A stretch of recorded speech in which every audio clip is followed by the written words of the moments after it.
Brent briefly crossed $100. The 10-year Treasury yield reached 4.71%. The Nasdaq fell about 2.2%.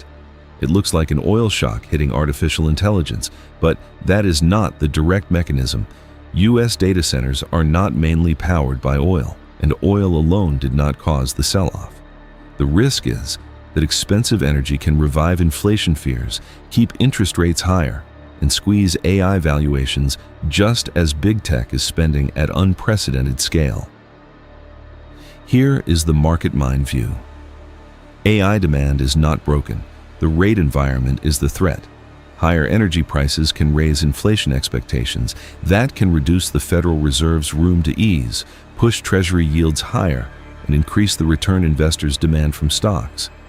At the same time, Alphabet and Tesla created a separate concern: whether massive AI investment is converting into free cash flow quickly enough.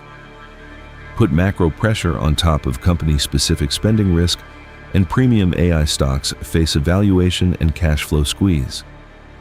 On Thursday, July 23, 2026, Brent reached $102 intraday and settled at $100.69, up 7%, after attacks on two Saudi oil tankers intensified fears around global supply routes. That same day, the Nasdaq Composite fell 2.15%, commonly rounded to 2.2%. The U.S. Treasury's official daily reading put the 10-year yield at 4.71%. Fed funds futures priced a 35.8% probability, roughly 36%, of a quarter-point increase at the Fed's July 29th meeting. By Friday, July 24th, Brent had eased to $97.10. But these events shared a session, not a single cause. Alphabet fell 7.1% after investors focused on its higher AI spending plans. Tesla dropped 14.5% after weaker profit and negative free cash flow. Oil intensified the risk-off backdrop. Earnings supplied separate, company-specific pressure. The transmission mechanism has 4 steps. First, higher oil can raise gasoline, freight, aviation, and production costs. Second, investors worry that inflation will re-accelerate or remain sticky. Third, the Fed has less room to cut and may face pressure to keep policy tighter. Fourth, Treasury yields can rise as investors demand more compensation for holding long-dated bonds. For stocks, the 10-year Treasury yield does not equal a company's discount rate. The risk-free Treasury yield is one input into the cost of capital. Equity risk premiums, business risk, leverage, and taxes matter too. But when the risk-free base rises and those other components do not fall enough, the discount rate rises. Future cash flows become worth less today. That is the relevant data center connection: inflation, interest rates, and valuation, not data centers primarily burning oil. Now, let's make the valuation math concrete. Assume an AI company produces one cash flow, $100 exactly 10 years from now. Present value equals 100 divided by 1 plus the discount rate raised to the 10th power. At an 8% discount rate, the present value is approximately $46.32. At 9%, it is approximately $42.24. At 10%, it falls to approximately $38.55. Moving from 8% to 10% reduces the present value by about 16.8%, roughly 17%, even though the future $100 cash flow did not change. This does not mean an AI stock should automatically fall 16.8%.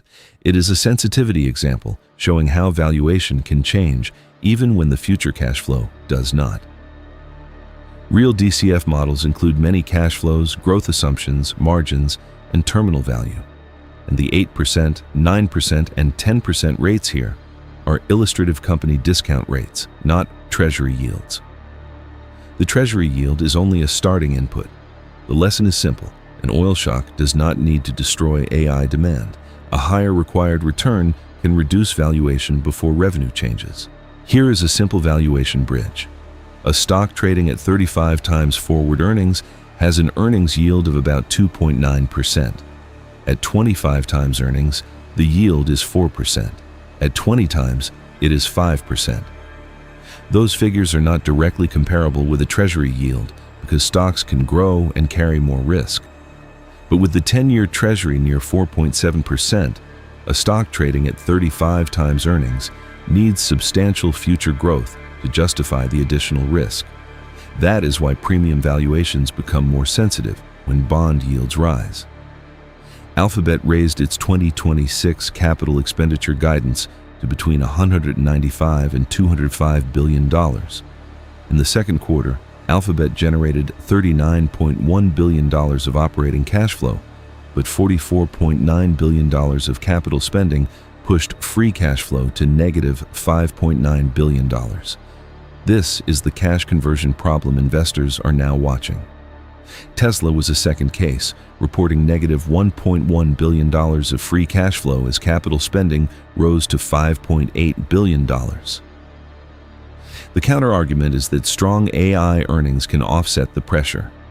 If AI demand produces faster cloud growth, pricing power, wider margins, and visible returns on investment, higher cash flow forecasts can compensate for a higher discount rate. Alphabet's cloud revenue grew 82% to $24.8 billion, showing that business momentum and valuation pressure can coexist. The decisive question is whether expected cash flows are rising faster than the required return. Investors can accept heavy spending when the payback becomes measurable, durable, and repeatable. Cash-rich platforms with recurring revenue and self-funded investment are better positioned. Companies asking investors to wait years while capital spending climbs are more vulnerable. So the AI trade is not becoming irrelevant. It is becoming more selective. Monetization, margins, and free cash flow conversion matter more when safe bond yields are close to 4.7%. These are analytical stress test assumptions, not oil price forecasts. In every case, watch four variables together: oil persistence, the direction of the 10-year Treasury, Fed pricing, and big tech free cash flow conversion. Bull case: oil retreats below $90 and stays there. The 10-year yield eases, Fed hike pricing falls, and strong AI earnings improve cash conversion. Premium leaders recover.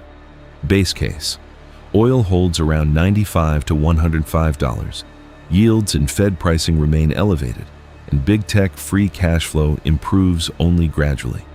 Valuations compress, but earnings prevent a collapse.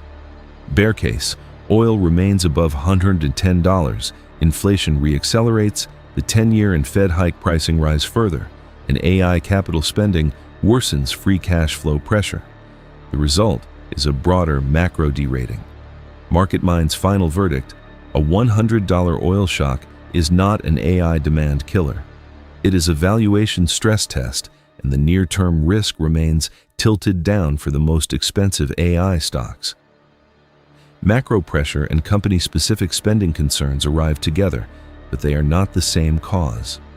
Until oil's geopolitical risk premium fades or Treasury yields roll over, the better-positioned names are profitable, cash-rich AI companies with visible monetization.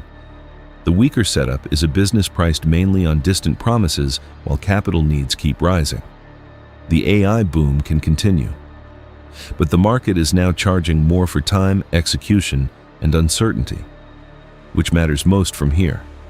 Oil persistence, the 10-year yield, Fed pricing, or big tech free cash flow? Tell us in the comments.